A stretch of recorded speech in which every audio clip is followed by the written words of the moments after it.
God only gives you what you're ready for.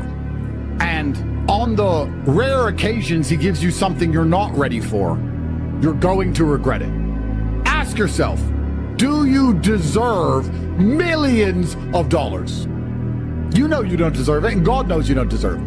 And if he gave it to you, it would be a punishment. There's nothing worse than giving a person who's not ready for money. You know, I wasn't even rich till I was 27. And I think back and I thank God I wasn't rich when I was young. Because if I got rich before 27, I wouldn't be strong like I am now. And that's worth more than being rich. And I wouldn't have the lessons that I say to you on all these emergency meetings. And that's worth more than being rich. I like all the lessons I had when I was poor, because I have the poor man's lessons and the rich man's money. So if God's decided you need some more of the poor man's lessons, then that is a blessing. 80% of people who hit the lottery go broke in 2 years because they are thrust into a lifestyle for which their life has not been built up to. So there they are with a Bill Gates wallet and a Joe Pools Hall mentality. The universe is telling you there are lessons you need to learn. It's never smiles and rainbows. You do not get to wake up and scroll Twitter and make millions and smile. You have to wake up, do the right thing even though you don't feel like doing it, dedicate yourself, grind out brutal, terrible, hard labor. And if you do it the way you're supposed to do it, the lessons you will learn along the way makes money worth having. You see it all the time in Miami now, these crypto kids spending $300-400 grand on bottles in a night. Who cares? If you do manage to make a whole bunch of money, you need to invest in yourself.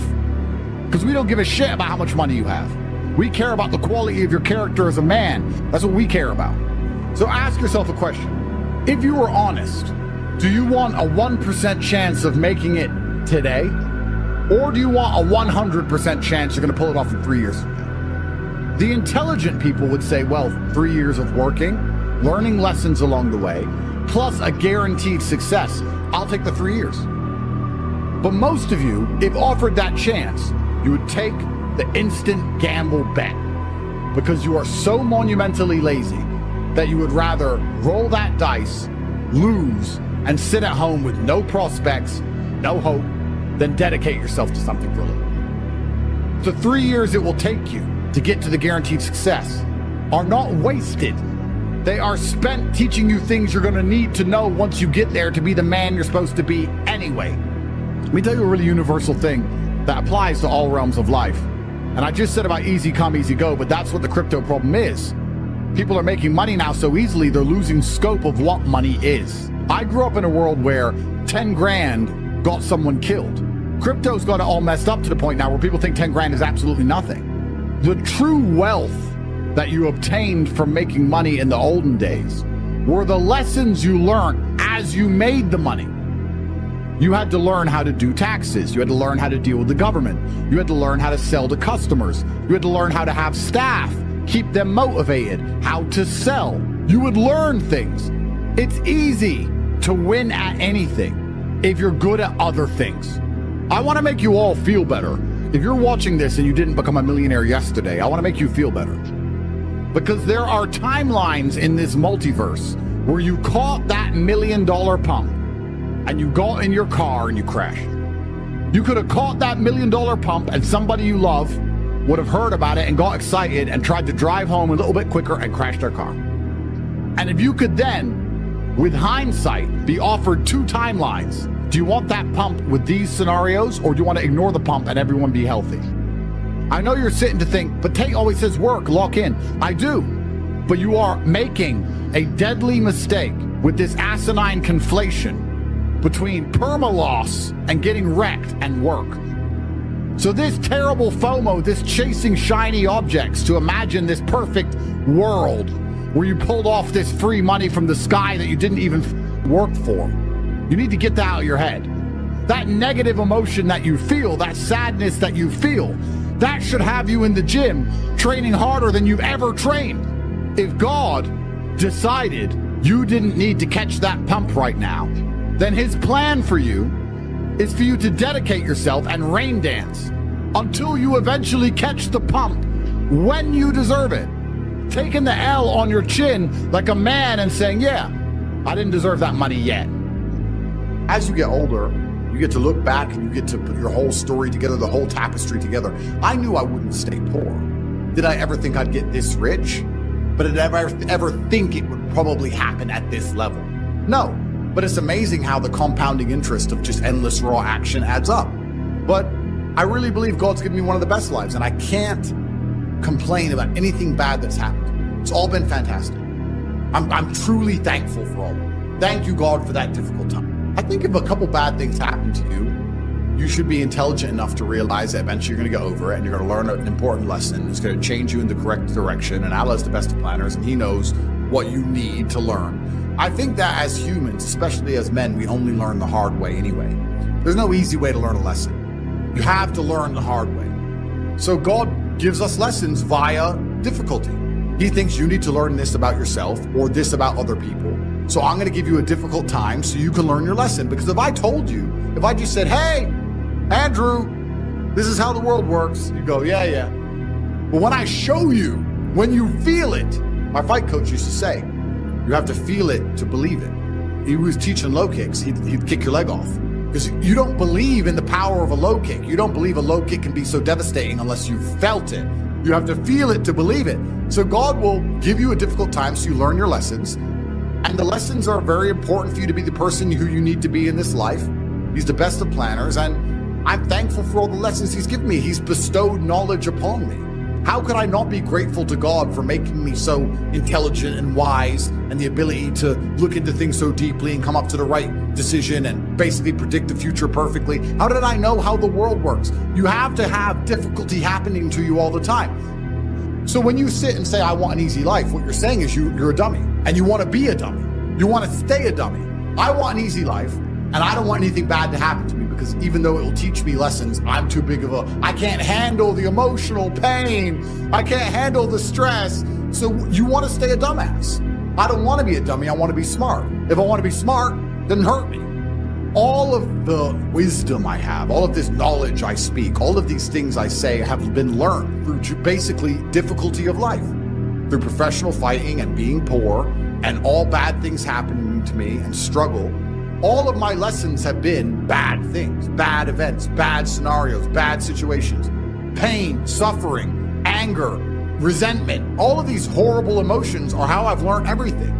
So I thank God for giving them to me. And anyone who wants an easy life wants to stay a dummy. What do you learn if you just get money, you buy a crypto coin, it blows up, you get some money, you sleep with some girls, you go to some restaurants? What do you learn about anything? When bad things happen to me, I just kind of enjoy it. Perhaps my whole life is not about trying to find comfort, it's trying to find challenges, and it's trying to find stories.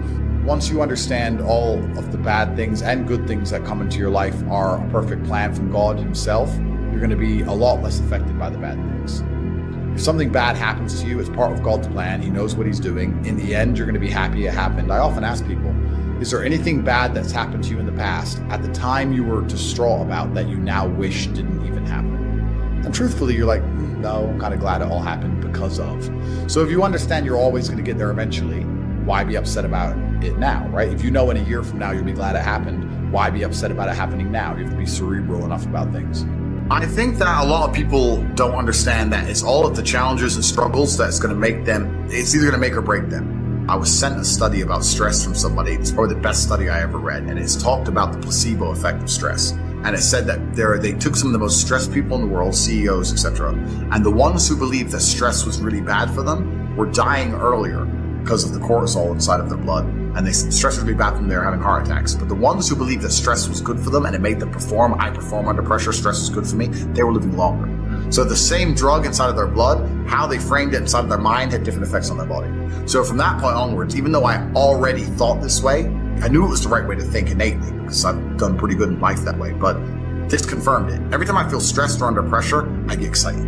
It's how you look at the problems and how you use them to fuel you. What's the problem for the average man today? What's the biggest problem? I think there's a whole host of problems. But what you have to do is frame it inside of your mind and understand that all of those problems are going to allow you, give you the fuel, the unlimited motivation that you need to become a successful and beautiful individual if you frame it in the right way. If you take a man and give him a life shielded from problems that he never has any to face, I guarantee you he's terrible at being a man. So the best thing you can do as a man is look and go, okay, this is hard, this is hard, this is hard, this is hard. I feel negative because these are all so difficult. I'm struggling with X, Y, Z. Let me internalize all of that and turn it into a superpower. Let me become genuinely uncomfortable with my situation in life and go and fix things. Because like I said, the universe is absolutely and utterly very giving. And if you truly hated being in the position you were in, you wouldn't be there very long. I think that the number one problem with the world today and the biggest problem that men face isn't the problems themselves. It's just the way that they've been taught to mentally frame issues. People think when bad things happen to them that somehow they're a victim to the universe and bad things only happen to me and this is so terrible. They don't understand that bad things happen to everybody. And the most successful person you know had all those, probably, maybe even worse, at least the same bad things happened to them. They just framed it differently and used it. So I don't pray for an easy life. As a man, 99% of the time, you're going to be stressed or annoyed about something that's just happened, currently happening, or about to happen. That's life. We live constantly anxious. We have a lot of things to do. And you either suffer the consequence of the stress it requires to be a somebody, or you suffer the consequence of having no stress because you're a fucking nobody and you work at Starbucks and then you're a no one. There's no escape to the eternal suffering of man. So many men say to me, oh, how I don't feel happy. I'm like, so? You think I'm happy? 7 criminal convictions. I got nearly $1 billion. I'm still stressed. I got criminal convictions, work to do. I was up at 6 a.m. I got to go here. I got to go there. I've got to train. I've got to do this. I've got to do that. At what point do you think you've earned the right to wake up as a man and feel happy? Losers have this problem with temporary motivation. A loser will come and say, I really want to change my life. I can't live like this anymore. And they'll mean what they say for about 2 days. And then they're happy to go back to being a loser again. You know, they really want it Monday to Friday, but on the weekend, they're happy to go back to how they were. And that's why they never escape. They never get the terminal velocity required to break free from the atmosphere of mediocrity. I'm conditioned to win, but I'm not going to lie and pretend that that mindset means I live stress-free. In fact, I would argue that I adopt endless stress all of the time because I'm looking for problems to solve, because I'm looking for money to make. I'm looking to win. There's nothing more beautiful than absolute accountability as a man. Absolute accountability for all things, both the good and the bad, to blame absolutely everything on themselves. I promise you, if you stop making excuses, you stop waiting and praying for some kind of better future, and you wake up every day and say, all of the good in my life is my fault, and all of the bad in my life is my fault, and I'm the only one who can fix this. It's never going to get better by itself. It's never going to be easy. I have to win by force. I must force myself and my mind to brutally perform. There is a degree of comfort that comes when you understand that the power is within your own hands. You do not have time to waste. If you make money now inside the real world and invest correctly, any one of you can be retired from ever working a matrix job in 3 years from now, guaranteed. You must escape the work, consume, die cycle. You must escape the matrix we are trying to show you now. When times get tough, meritocracies appear. Let me give you an example. Let's imagine we're running a company, and this company has a whole bunch of easy sales. Let's say we're selling cars, and everybody wants one of our cars, right? So a bunch of people are walking into the car dealership, and we have 5 salesmen. 1 is really good, 4 are average.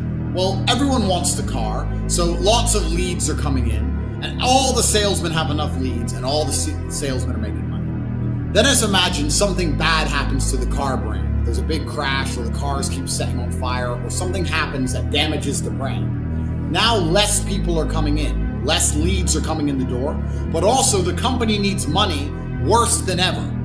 So now what happens is when a lead walks in the door, the sales manager takes all the leads and gives them to the best guy, because he can't risk you average guys from ruining leads, losing a sale. No, everything goes to the best guy. When times get tough, when the world gets hard, like it's about to get, crypto's over, the easy money is over, finding money on the floor is over, all the dumb shit is over. The realm of the amateur has been completed and finished. We are now entering the world of professionals. When times get hard, it becomes an absolute meritocracy, and the very best of the best get more opportunity. That best salesman will sell more cars than before, whereas the average and the crap people suffer. So you must understand that we're now living in a world where you must become the best of the best. And if you do, it becomes easier than ever before. If you listen to our information, listen to our knowledge, life will be easier for you than it's ever been. But if you stay average, if you stay a loser, it's going to get harder than it's ever been. It's splitting into having Bentleys, living on pennies, having not yachts and having knots. That's how it's going to be. It's a meritocracy is going to appear because that is the natural human state in times of struggle. And I promise you, struggle is coming. Please understand this. You must become the best version of yourself and become exceptional in all fields. You must build a mindset that makes you the most fearsome possible competitor, because that's how the world is. The world's ultra competitive. Is your mindset more beneficial for your future, for your boxing career? So you're a 17-year-old, right? Let's base this on the things we've already said. So first things, everything that happens in your life is your fault. You breaking your ankle was your own fault. Have you sat and truly analyzed that and accepted that? I don't know if you slipped. I don't know if you made a mistake. I don't know if you wore the wrong shoes when it was raining and icy. I don't know if you were busy texting on your phone and you ran into something and fell over. Whatever it was your fault, because you could walk in a way where you don't break your ankle, and in this particular circumstance, you did not do that, so you must accept responsibility. Firstly, it's your fault. Secondly, you must build a mindset that makes you the most fearsome possible competitor. Is your mindset better for you as a whole when it comes to your recovery, your ability to walk, your ability to box again, if you believe what the doctors say, or if you refuse to believe? If you say, no, I will just be very conscious when I move my leg and move my ankle, regardless of how it's injured. I'll make sure I step very precisely, very carefully. I will not make mistakes. I am a professional. I will be able to use my own leg to its full potential, and I will continue to box.